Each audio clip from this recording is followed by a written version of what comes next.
let me introduce my next guest, the strongman of post-structuralism, Janusz. Nice to meet you, sir.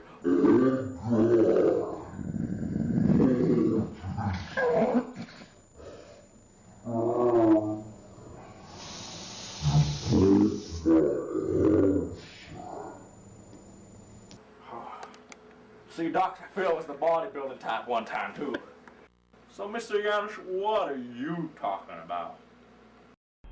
One strength is that everyone has the freedom to interpret a literature from different perspectives, depending on their perception of self. Ordinarily, we generally accept whatever message the author of a literature conveys as fact. However, a post-structuralist can come up with many interpretations, because his or hers is more important than the author's interpretation. Basically, you can never be wrong. For example, the word tree. I may see it as large and strong tree. However, someone else, like you, will see it as a small, weak little sapling. No one will ever get offended by your opinions because of a tree, because both opinions are technically correct. I like that because I'm a musclehead. I completely agree, Mr. Janusz. Buy my book, Follow Your Role Model by Dr. Phil. It'll help you with everything you need. Me? Yes. I'll crush you with my hand. Now let's take a commercial break while Dr. Phil goes takes a little tinkle over there.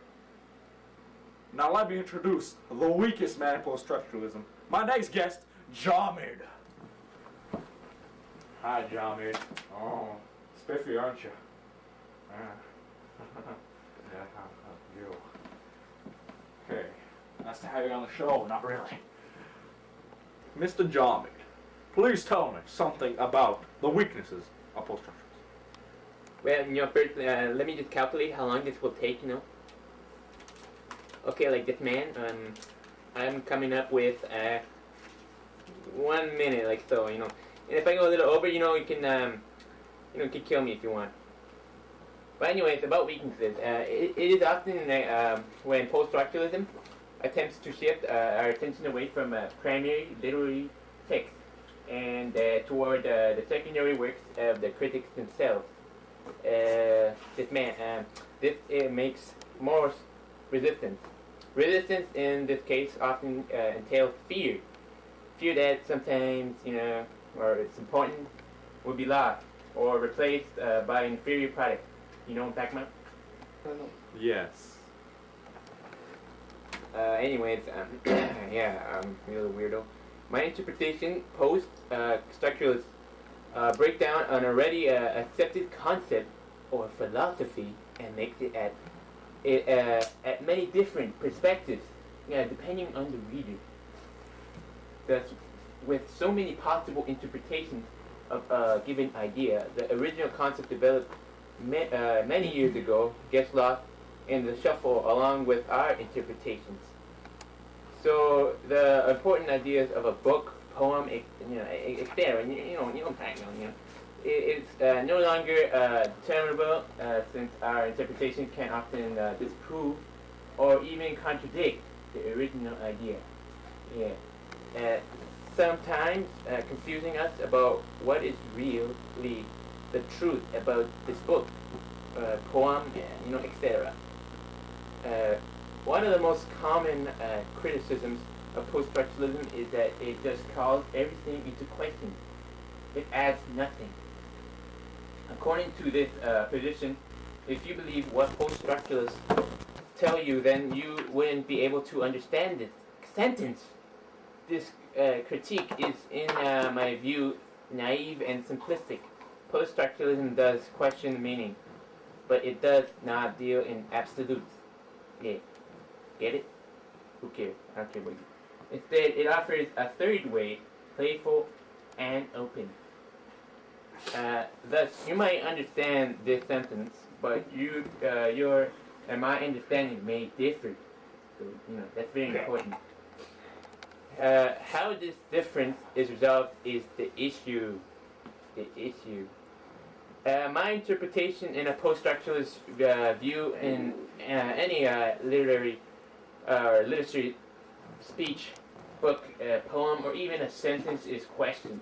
Basically, something as simple as "I'm going to school" is, in a post-structuralist view, can many interpretations, even though it just looks like the person going to school, you know, man. Basically, it is considered to be a naive and simplistic view because absolute truths are never considered. So if you read a book and you think that the theme is so and so, and others agree with you, post-structuralists believe. Do you agree with what I'm saying? You know? Like, What? Sure, sir. in the end, since they have many different interpretations, anything that is even remotely an explanation for something is considered tangible, even though that probably is never the case. You know. Yeah. Well, another weakness may perhaps be just the fact that there will always be debate on the thoughts and ideas of post-structuralism. But you know, the doorbell's ringing about literally relative to each other. Basically, whatever they argue, this man will never be resolved because, well, number one, there are multiple interpretations plausible in their view, which can be argued for against. Second, post-structuralists do not believe in absolute truth. So everything is based on relativity.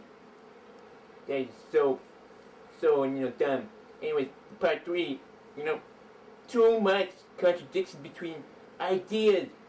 What's up with that? Right, Dr. Phil? Yeah. Dr. Phil knows what you're talking about. Dr. Phil feels your pain. Don't worry about it. That was a rhetorical question, man. Okay, number 4, no limit to any idea. So I'm done. So I'm leaving. Now, please, can you get out of my studio? I'm even scared, man. Can we get that chair sprayed, please? Oh, God. Well, I hope you enjoyed our show on Dr. Phil today. But now, I must say something to Miss Soteropoulos. Miss Soteropoulos, we want a good mark. Good mark. Good mark. Oh no, it's Oprah. Run!